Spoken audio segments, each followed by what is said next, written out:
All set? Right. Good afternoon, everybody. Thanks for coming along.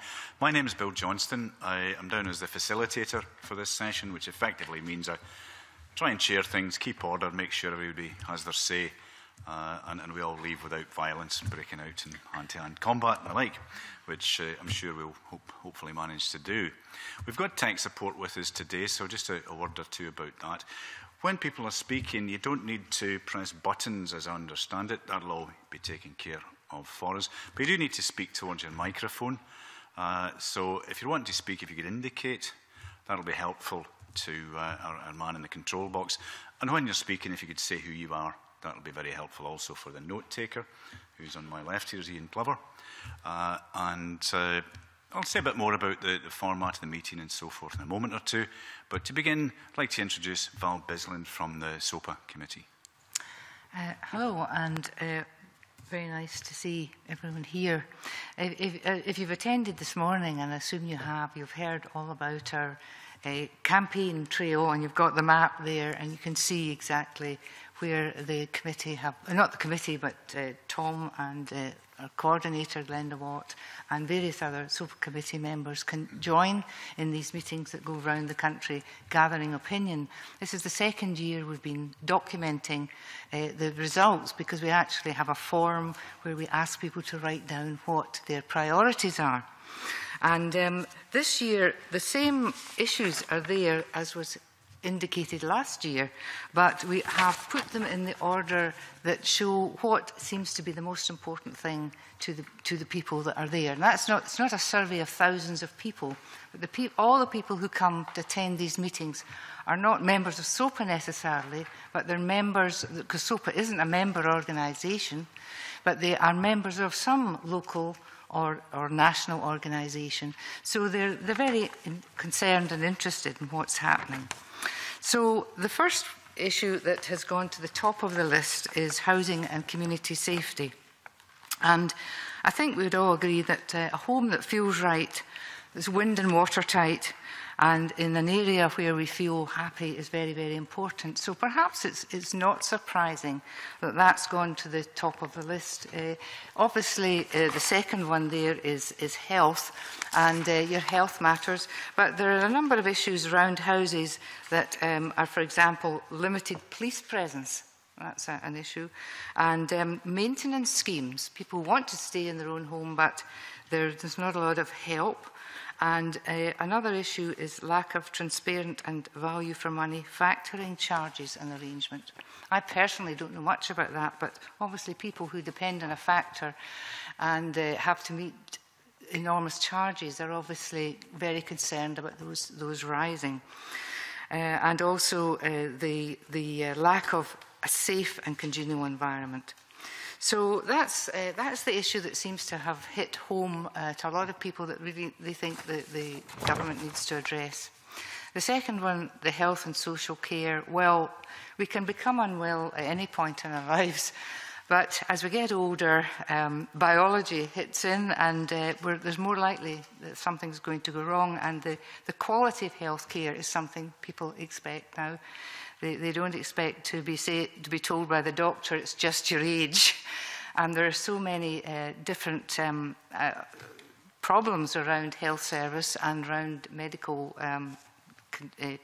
treatments, and also GP contracts as well. The whole goalposts are shifting all the time.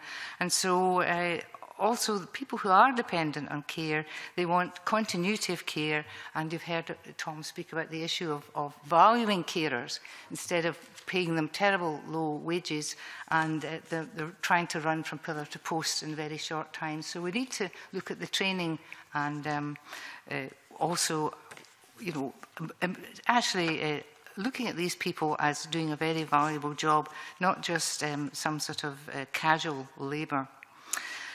Transport, travel and environment.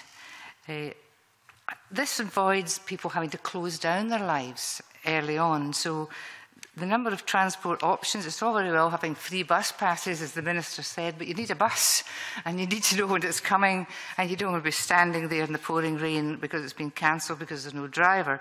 So you need reliable services, and this combats the biggest scourge of isolation and loneliness, especially in places in the countryside. All of Scotland isn't well served by buses. It's very, very patchy. Hospitals, parking, and diminished public toilet facilities. I was told by somebody, was it down in Helensburgh, they were all closing down? Or was it, somebody spoke to me today about that. But it's happening right throughout the country, and also this business of insurance, that was mentioned this morning.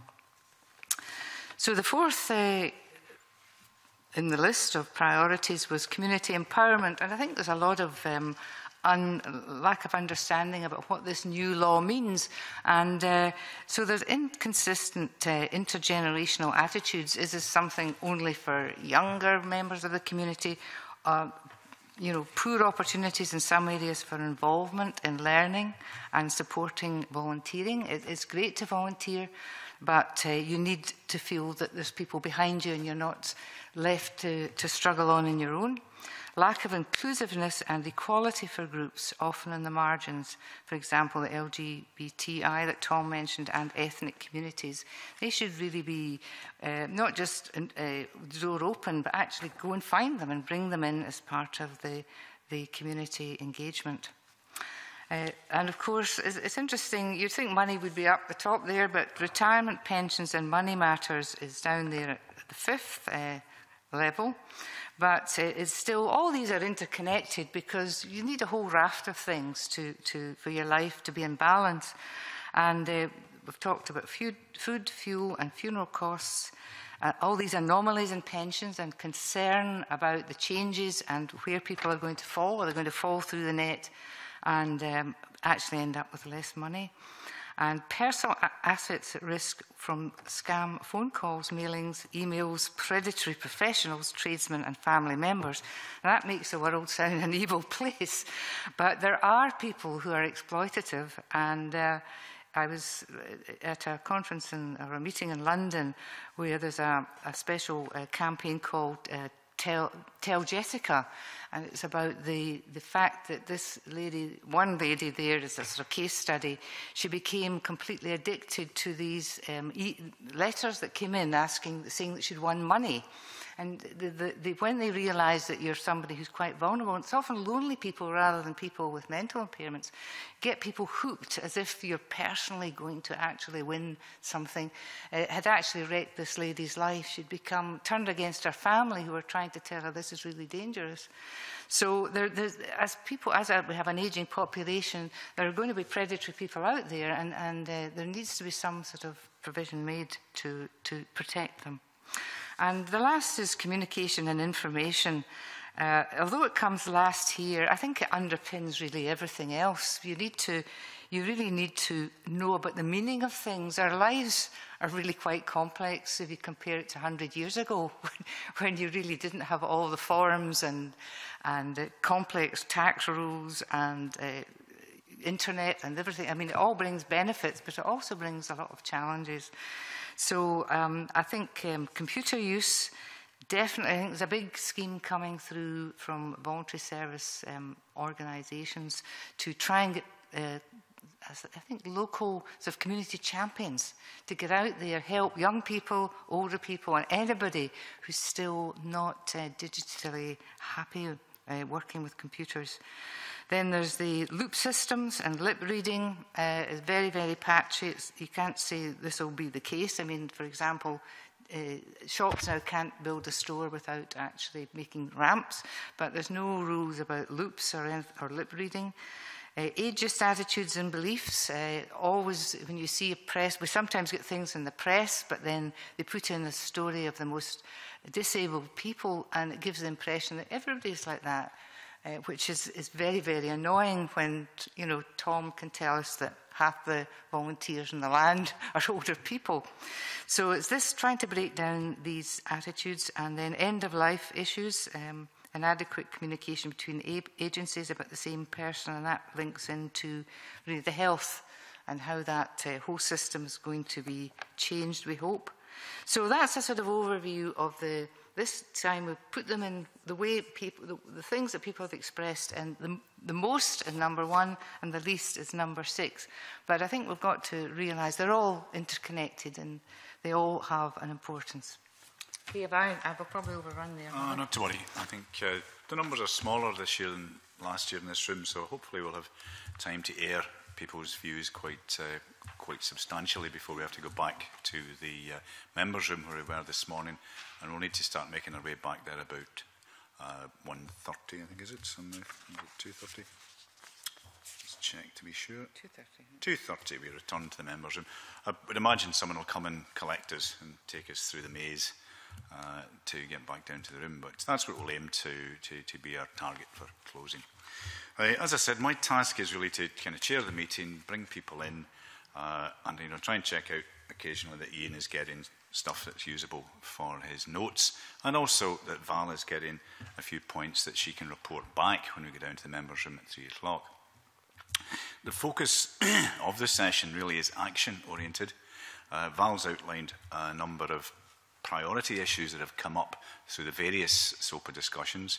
In addition to that, it's worth bearing in mind the fairness agenda that Alex Neil was speaking about this morning, and this idea of what would make a fairer Scotland, what would make Scotland a more socially just place. And I think we can contribute to answering those questions from the point of view of older people, at least in part through some of the things that we might bring up this afternoon. So do bear that in mind as a way of framing up your points. My task, I've got a lengthy brief here, but to boil it down into quite a short thing, is in the first instance to try and get bids from you for issues that you want to talk about this afternoon. It could be drawn from that list that Val has read out. It could be drawn from the points you made on your form to come here. You were asked which issues you believe are most vital to achieving the objective of a fairer, healthier Scotland. Or it could be something completely different. But if we can get agreement on 1 or 2 issues, then we can proceed to go into them in a bit more detail and try to form up our thoughts in a statement of action points that SOPA and yourselves and other people could take on from today and beyond that. So, any bids for issues that you'd like to focus on in the next 3/4 of an hour? Gentleman there. Sam Gibson, Unite. I would like to put forward the issue of age discrimination in the public services, including the NHS. Okay, thanks, Sam. Any other bids? From Deafblind Scotland.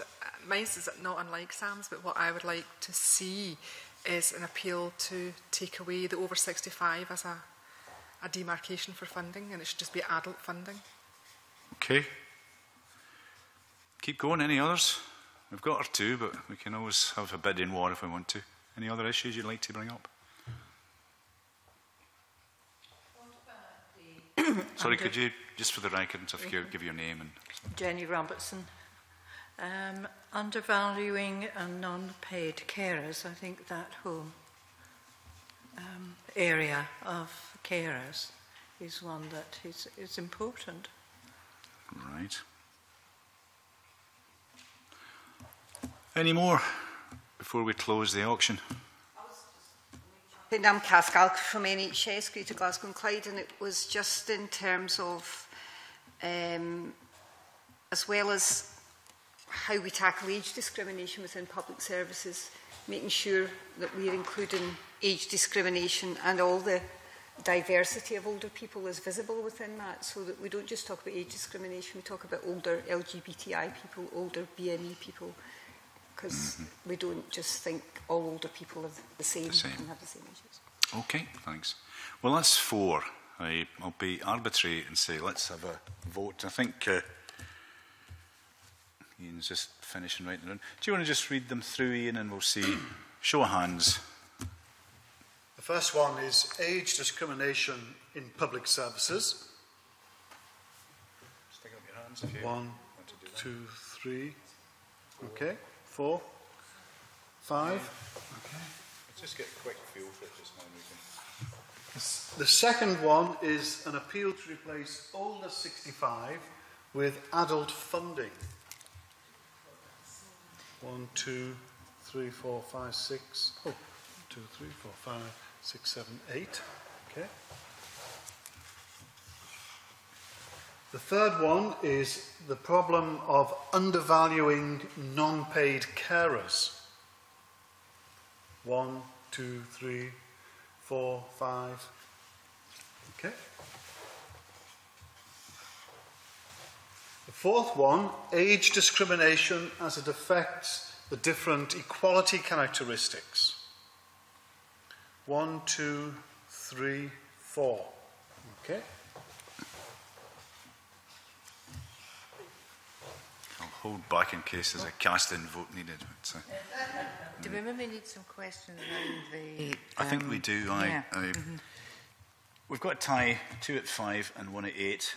But the 1 at 8, I think I had somebody asking what that meant. So the person who... I would point out that age discrimination can be illegal. Yeah. For instance, discounts are legal because they promote they prevent social isolation and promote health and well-being. Okay. So that's clarified the first one. A point like that some forms of age discrimination can be legal. Yeah. Discounts for youngsters can be legal because it's for the legitimate development of a sport, for example. But the over 65's been replaced by the adult funding. What was that about? For me, that's in my experience through working in the public sector, in the health sector and the voluntary sector. Funding is allocated either to children's services, adult services, which are 18 to 65, or older people's services. GPs' budgets are allocated on certain conditions and on age groups. So local authorities, GPs and hospital services can be heavily influenced by the purse that's allocated to the age group they provide services for. So if I'm 64 and going for treatment, I'm treated as an adult. If I'm 65 and going for treatment, I'm treated as an older person, and my social work will pay for my service that I need from an older person's budget or from a younger person's budget, depending whether I'm 64 or 65. I'm not any more needy when I'm 65 than I am when I'm 64. So for me, there's a terrible discrimination in terms of the budget allocation. Why is it not just about adults? You can be more dependent at 40 than you are at 80. So it shouldn't be about age, it should be about the individual and individual need for me. Okay, does that help with the lady question? Okay. Okay, I'll keep rattling him forward because time is always running away from us. We've got 8 for the point that you made and you've just explained, and a tie on 5 for 2 others. The age discrimination, the first one, and undervaluing non-paid care. It would seem on that basis that we've got a clear one issue that we want to talk about and a wee decision to make about what the second issue might be if we're to stick to 2. So any views on which of the 2 tied issues people would prioritise this afternoon? Could I suggest that the age discrimination in public services and the one around the over 65 and under 65 are explicitly linked? They're really... separate. I've explained why. Because forms of discrimination under the Equality Act can be legal. Generally what you're suggesting is we amalgamate them, and it doesn't sound as if that's... It sounds like a mess if you amalgamate them. Isn't going to work. So, still number 8 is one issue for sure. What's the second issue that folk would really like to zone in on?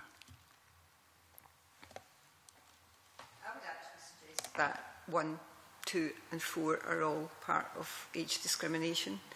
And I know that you can see there's justified discrimination and unjustified, and that's part of the legally it can be justified. But if we're talking about discrimination, and if we're talking about number 2, for example, the conversation there is about, some of it is about whether it is justified or not, I guess.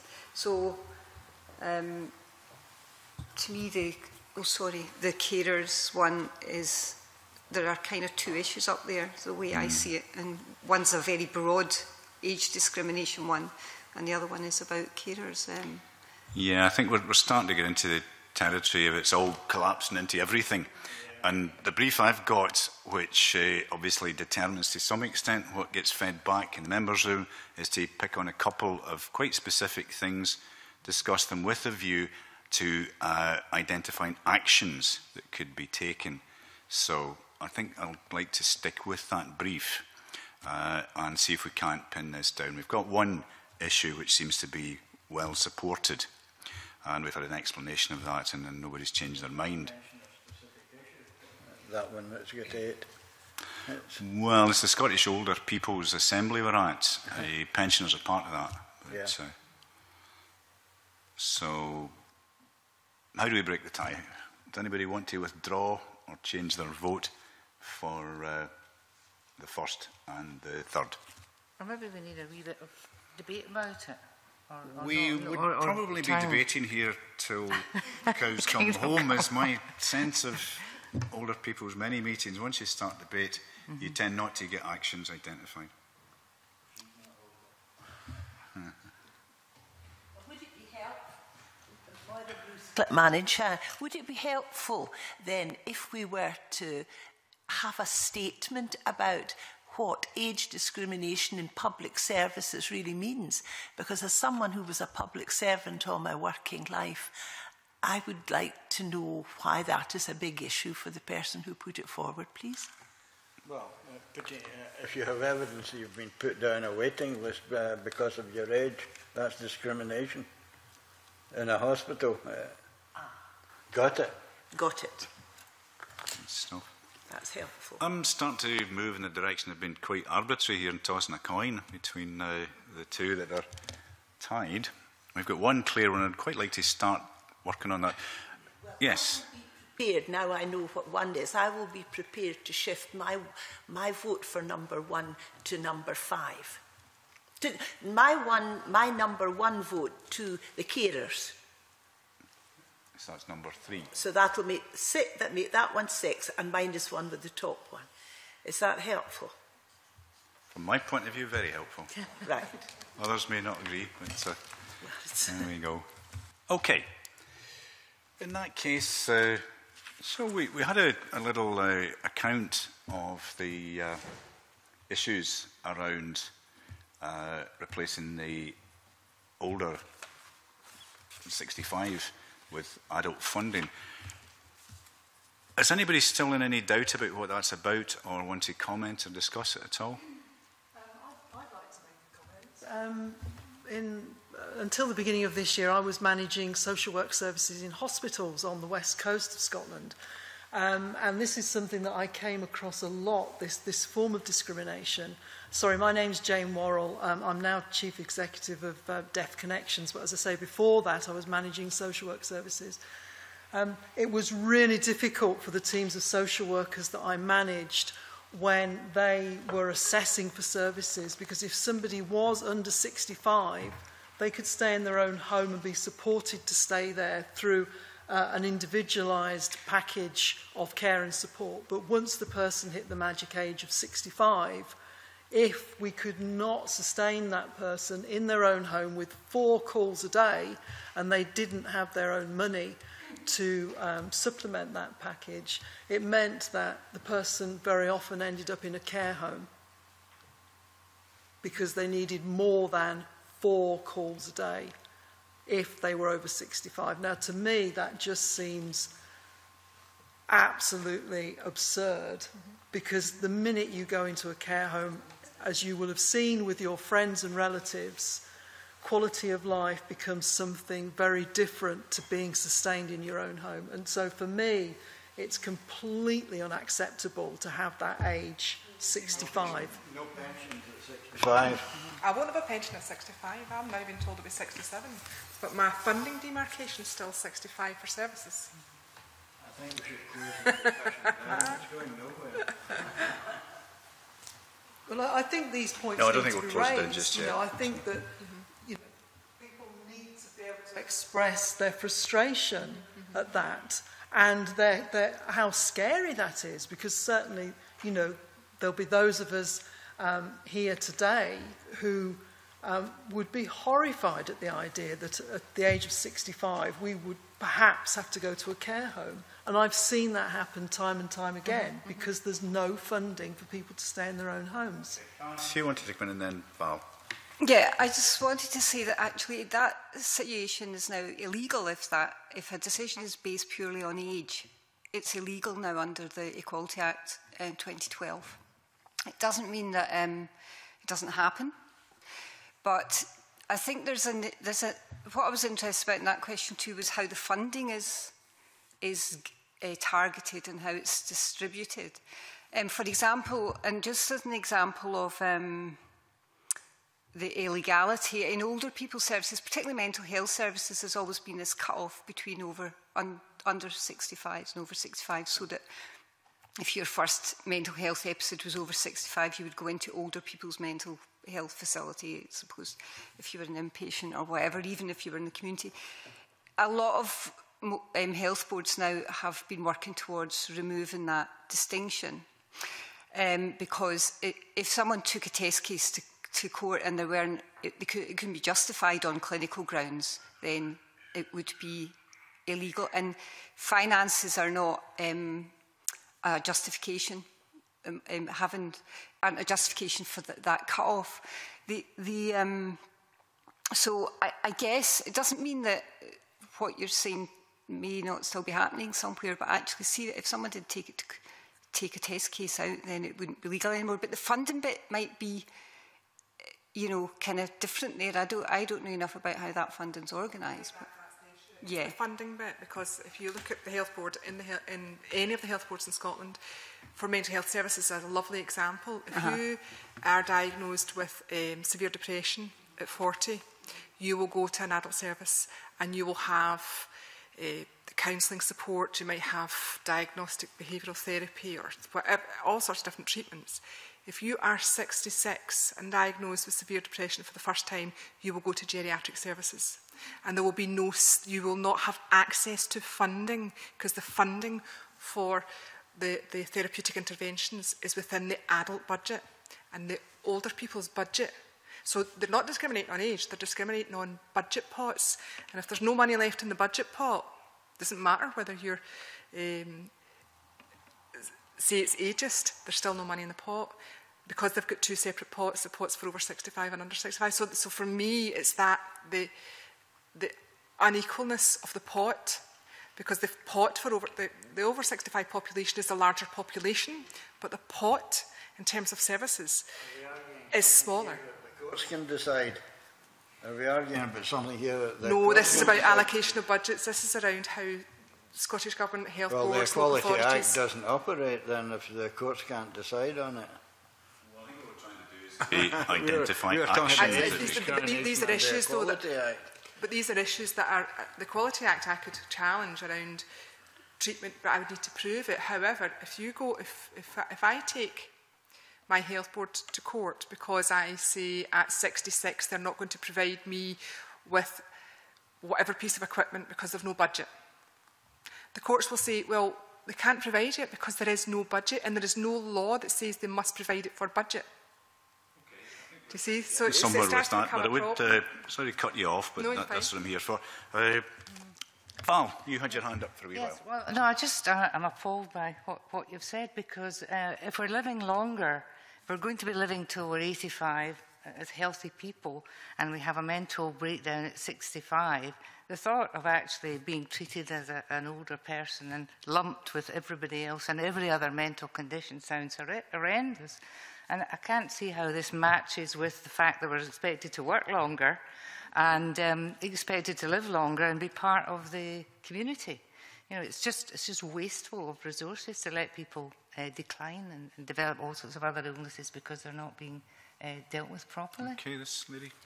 I am absolutely appalled to hear what you're saying and to know about it, because I had no idea that was going on. But what's also ringing bells with me, last week I attended a meeting concerning the integration of our health and social work services. And that's obviously going to be part of this new structure. And I think it was Tom this morning was encouraging all of us to ensure that we had older people's representatives and the voice of older people being heard on the planning of our future structures for our integrated health and social work boards. And this is just compounding for me the importance of the fact that people who do know the facts, and that we, those of us who would be supporting, you know, our nominees to go into the planning groups, that they are informed, because I have never heard ever before, because that never came my way.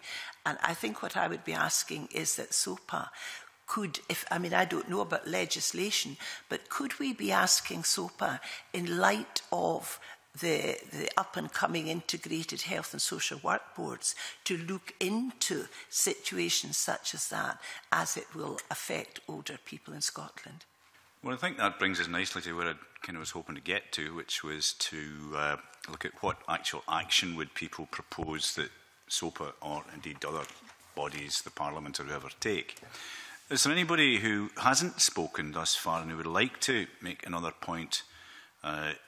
Now's your chance, and then we'll deal with this action point and move on to the next one. Yes.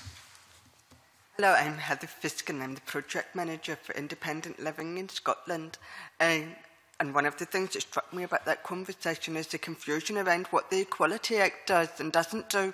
I'm not a lawyer, so I'm not going to attempt to answer it, because there's two factors in play there. One is disability, mental health, and the other one is age.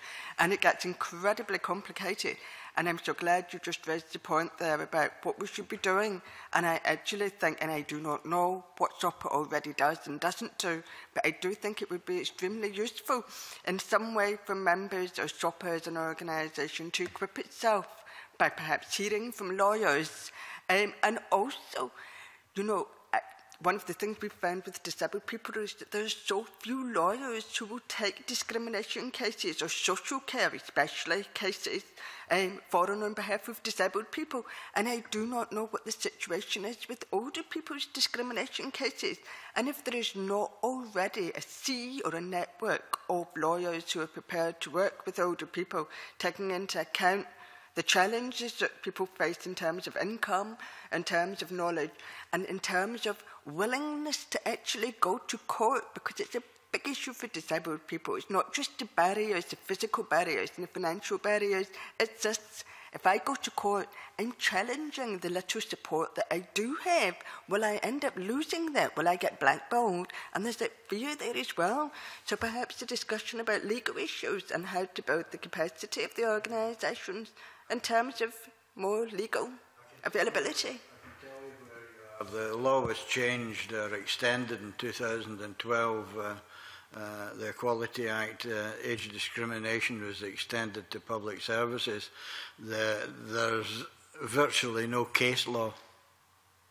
Okay? So it would be it is requiring a test case, either by a private individual or an organisation, or if it's a real milestone event, a case with the European Human Rights Commission, who will take the case if it's a real milestone event. So that's really what we're required to start establishing case law for age discrimination, just as much as it now exists for gender. It's highly developed. Lesser for LGBTs, but it is there. There's virtually nothing for age because it's such a new change. So SOPA, the action point would be from all their organisations to identify a test case and go for it. I think we've got the message. This lady had her hand up, and I think I'd like to make that the last point, really, because we have other issues to spend time on. So if you're brief, it would be great. Suzanne from Deafblind Scotland, just to echo what Heather was saying, I think there's a lack of test cases because older people, people with disabilities, other conditions, be it mental health, etc., are terrified to put themselves forward, to put their names forward. Certainly we work with people within Deafblind Scotland who could and would have a legitimate test case, but they are terrified to put their name on the line. So perhaps there is something that SOPA could do to support even some funding, because there's a financial constraint. If you're going to take a test case, there's a huge risk. People can't afford to take test cases forward. But there are other medical conditions, if you forgive me saying so, that could be more clear-cut, where somebody's been discriminated against. A surgeon lets the cat out of the bag just by mentioning in front of a witness, so it's your age, you know, and they're down a waiting list. I have to, sorry to get into cutting across people, but my task is to keep us to time, and we have at least one more issue to deal with. If there's time at the end, we can deal with some of the things that perhaps didn't get voted on first time round. So I'd like to ask Ian, as he's been scribing away diligently, do you have any kind of form of words that you think is maybe starting to emerge from what has been said that would constitute an action that Val could take back to the members room for us this afternoon? And maybe you want to use your... Yeah. I think the first thing was the asking SOPA to look into the situation that has been described, particularly in the light of the formation of integrated health and social care boards. So it's asking SOPA to investigate this matter a bit further. And the second point, I think, was the value or the necessity of a test case and the problems associated with that. Fear of costs. Are there lawyers who might be able to provide advice? I think those are the two main points that I scribed or scribbled down in my notebook. Okay. They represent what has been said. Happy. Indeed. Okay. Well, or a big case to get EHRC, the European Human Rights Commission, on board. Okay, well, if we're happy enough with that wording, it's important just to clarify in people's minds, but also to form part of the record of the discussion and underpin the actions and so forth. That a week, a month from now, when we come back to look at actions, it's quite handy to have some sort of sense of why we thought we were proposing them. So that's been a bit kind of punctilious about it. Okay, our next topic, if I got it rightly, that we need to look at was about undervaluing carers and non-paid carers. Can you just remind me who was it brought that up? This lady there. Do you want to just say a word or two quickly to focus our mind on that? Yes, well, I have been in care homes, visiting, and also, had a sister who was dependent on carers coming in.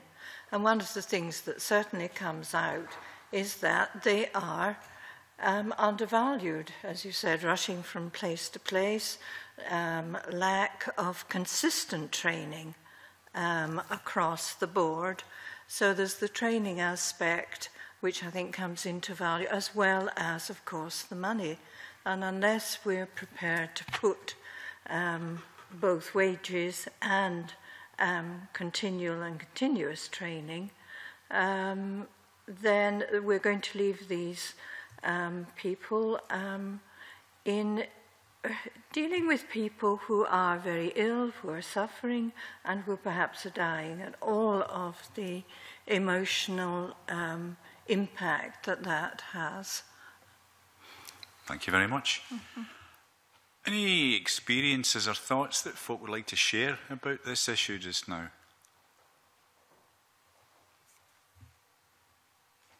I'm wondering, it strikes me this is not something that I would imagine anyone who come to SOPA would say, oh no, we want nothing to do with that. I mean, I suspect there's a high degree of consensus about the issue.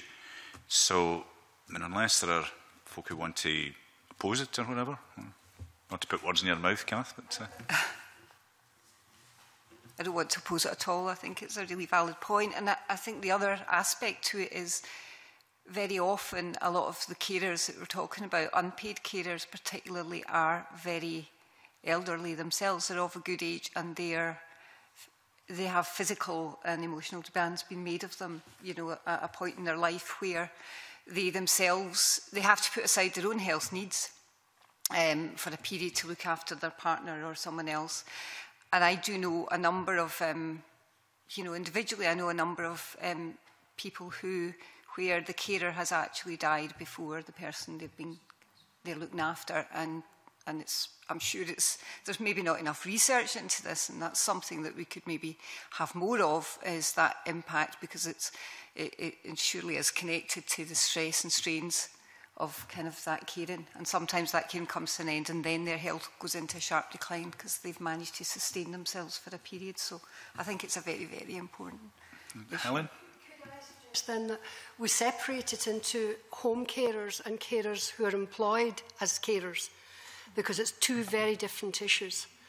And for those who are employed, I would suggest an absolute minimum standard of education and qualifications, and something a little bit higher than the living wage. Okay, because it Helen, really isn't enough. and then yourself. Hello, Dan. I'd just like to add to that briefly that there is actually a whole lot of work being done by carers organisations on this, so it would be good for SOPA to link up with it. In terms of the example the lady opposite me gave a few moments ago, that actually sounds like a clear-cut case of neglect on behalf of the authorities in relation to the person who ended up dying. The only other thing to bear in mind is that we are imminently facing up to 40% cuts in public services, and carers at the bottom is going to fall out of this one completely. Thank you. And yourself? I thought that it would probably be useful if there was a broad public debate about what's meant about being a carer, because I think there's a lot of confusion about exactly who is and isn't a carer. There are a lot of people who see it simply as doing something that of course they're going to do because they've been married for 40 or 50 years and don't realise what a huge impact it's having on their health because they don't recognise they're a carer. So I think it would be useful for all of us to start to contribute to that debate and to get that issue opened up. Well, some very good points there, I think. But again, I'm not hearing anyone in opposition to the idea that we need action of some sort. Can I get us to focus a wee bit on what actions we might propose be taken this afternoon, whether it's by SOPA or by other agencies? Yeah. Could I suggest, and I think what Heather suggested as well, is that SOPA actively link with carers organisations, because there was the carers bill went through, and carers have a right to an assessment and a right to services and support. But I'd be really interested to see if there's a disconnect between the carers' rights as they're set down now and what's actually happening on the ground. Because I have, in the organisation we work in, there are an awful lot of people very dependent, left on their own because their carer pops their clogs through mainly the stress of caring. They pop their clogs early. And for that professional comment, thank you very much, Ruth Dorman. Right. Indeed, thank you. Well, that seems to be a reasonably clearly defined action for SOPA. Other actions, if you have any just now. If you haven't, don't lose sleep. But if you do, let's hear them. I'd like to reiterate the point that was made at the beginning, that I believe there should be a minimum requirement in terms of training for people who are undertaking paid caring duties. And is there a qualification? I presume there is. But, I mean, we live in Hanover housing where we've got carers coming out and in all the time. And I just would love to think that those angels who support so many people would be, their work would be respected and paid adequately, and that they would have the training and support. So I totally support what you said. Yes. People who care for relatives in their own home, are they registered as carers? Have they been given a defined name? Therefore, if they were, that would make it much easier for them to come into our remit. No, you become a carer when they're discharged from hospital. I can speak from personal experience. She's dead now. I had no support whatsoever. She was discharged from hospital, her bill was hanging out.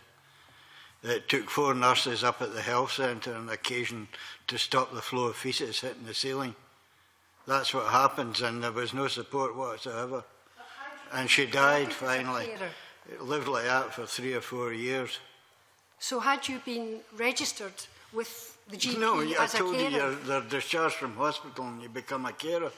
No, That's but you're it. given a defined title as carer. Sure, they didn't even Should know. that No. come with roles and responsibilities? You've got They gave her a stoma bag and it wasn't adequate for what was happening.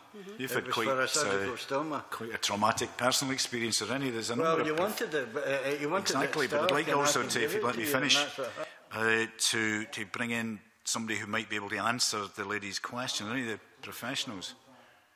I think that's a really interesting idea. It puts the onus back onto the health service and social work departments to start recognising, and I think that would be really valuable. Concerned about it. I mean, I could see where you're coming from on it, but just from the personal experience I have, perhaps of thinking about my mother and her caring for my father, I think caring for someone, it can sometimes be dramatic change that you suddenly move into that role, or it can be a gradual change, and you don't define yourself as a carer till much later on in the process, and sometimes you might be wanting to resist that because you might stop being a partner then. So it's so I'm not sure about a registration thing, but I think it doesn't mean there isn't a need for the awareness, and especially making sure people know about what supports that are still out there financially for carers, attendance allowance, those carers allowance, those kind of things. So you could still have all the benefits of being registered without actually going through a registration process, because I think that would feel like another bureaucracy for people, and it might put them off. So, official documents as the main carer, then with that will come roles and responsibilities. Maybe some proactive input from services. I heard that in effect that's an idea, but there's no clarity as to whether it happens at the moment, which maybe is an action that might need to be taken to clarify the status of people who are in a situation. I've been in a similar situation to yourself, Sam, and your person's released into your care. And that's not quite the same as saying that you have rights, roles, responsibilities, access to resources to discharge your caring help. And I think that would appear from what we've heard around the table needs to be clarified. Can I just say, the Carers Act actually sets that out, and the carers assessment and the right to assessment and the right to carers allowance then sets that out. So if you have a carers assessment, then you are recognised by the agencies and on a formal basis as the legal carer for the person that you're having a carers assessment for. That's why I was saying I'd be really interested if SOPA were working with carers organisation to find out, because the law is there, but does it mean anything? Is it just a piece of paper that's not been acted on?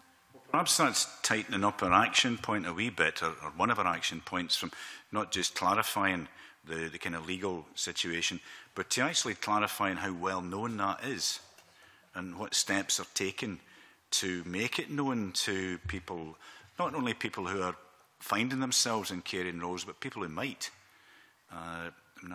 My experience is some years in the past now, so what you're saying is news to me, because I'm not in a situation now. But perhaps clarifying, communicating, getting the information about people's rights and responsibilities out to people. And the implementation of the Act. Yes. Yeah. What's really happening at the chalk face? I think there is some resistance because, for a lot of people, they don't have any contact with a social worker or a social work department until something dreadful happens when they're, a crisis in older age. And of course, social workers are often seen as being somebody who may not be helpful. Trouble. But, the legislation, as Ruth said, the legislation is there to support people. So I think there needs, that linking in with groups to help them to understand that this could be empowering and something that could bring benefits to both people, both the cared for and the carer, would be really helpful. What I'd like to do is, very quickly. As Heather pointed it out, and it's maybe something that needs to be said or put into context. Carers, all the budgets have been cut by like 40%, and if we start to scratch the surface anymore on carers, then we might be opening a can of worms that can't be closed again. And I think we have to be aware of that, because if we start to focus on carers as well as, you know, so older people as carers as well as older people who, with their own needs, then it's a challenge. Are up and running, will that not change? Because your budgets will be different. But there'll be no more money, so it'll be about the allocation. So it'll be, will there be robbing Peter to pay Paul? Do you know that kind of? Speculation's always good. And Helen, you had your hand Just up. make the small point. Perhaps one of the conversations when we're talking about paid carers rather than kinship carers is what is the care that we expect. It goes back to the point about training, etc. But it's also about, I mean, is it simply going there and in there and performing manual tasks, and in actual fact trying to remember that you're going into somebody's personal space, their home, their possessions, their paperwork is there, and you know, there's an element of trust to be built up as well. But it's not just going in there in order to help that person survive. It has to be about going in there in order to enable that person's independent living, whether that be reading a magazine or going out to a club, etc. So whilst looking at the value, as well as looking at the cost, you must also look at the value. But that clearly, for many reasons, doesn't apply to kinship caring in quite the same way. Okay. I'd like to move to action points, and as I did the last time, I'll get Ian to read out what he thinks we're putting forward as actions. But any one or two last points that folk want to add on this topic before we clarify the actions? No? Good stuff. Right, Ian, what do you think? What do you think our actions are? Well, these are the main areas of discussion. I'm not sure what the action point might be, but the importance of distinguishing between paid carers and non-paid carers, the impact of caring upon the health of non-paid carers, and the need to clarify the legal situation between whether the experience of carers fits with the legal entitlement following the Carers Act. Now, I'm not sure if they can be made into a specific action point, but those are the main themes, I think, which came through. But you may have a clearer understanding of these themes and what an action point may be. Well, maybe a thing that would help would be to put forward some suggestions as to who would do something with those statements. Would it be SOPA? Would it be health boards or social work departments or MSPs? Yes. I think things like, say, education, if you were going to educate carers who are employed, that's going to cost money, and that has to come out of a budget somewhere. But I think that would be a starting point, that there is a very elementary standard, and we should be aiming for higher than that for those who are employed to care for the most vulnerable people in our society. Let's kind of start with what we can have influence on quickly, and that's the SOPA committee. What would the SOPA committee do with that set of points, do you think, that would be helpful? I just feel there should be a much higher standard of training in the hospitals. In my experience, they're untrained, totally untrained, and they're very poor. You need to up the game in the hospitals in terms of training and motivation, and then there must be an adequate interface with the people who have to look after them at home. It's as simple as that. Neither of these exist at the moment.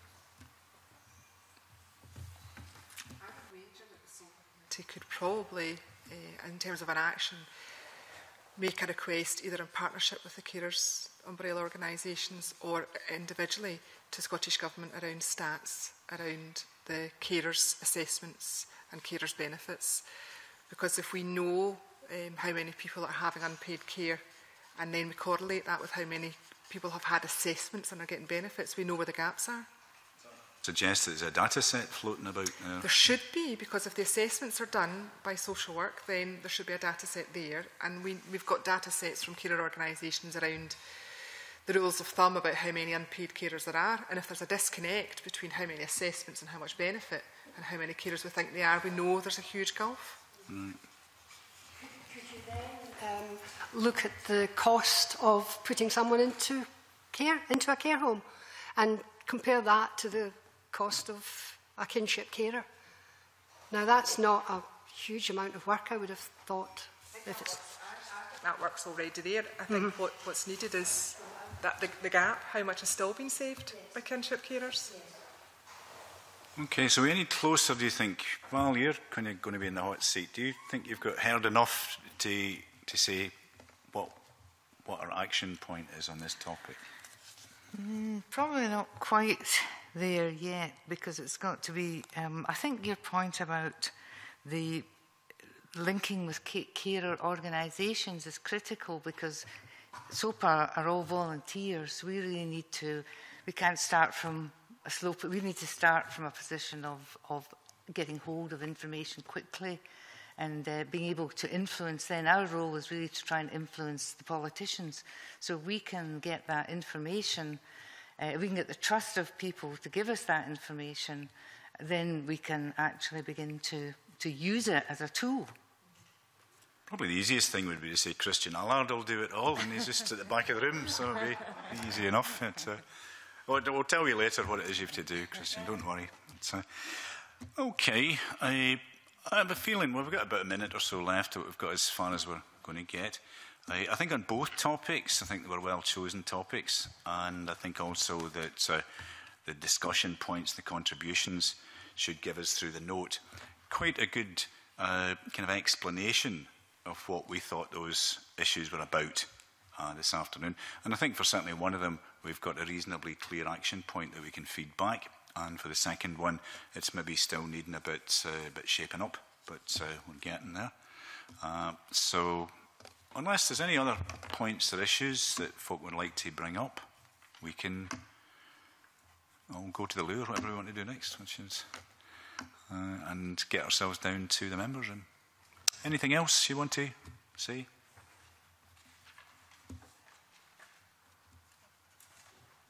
Okay, and we'll close the workshop because we'll need a wee bit of time, I think, to sort out how we're reporting back and stuff like that. So thanks very much to you all for coming and all your contributions, and we'll see you down in the members' room in half an hour or so.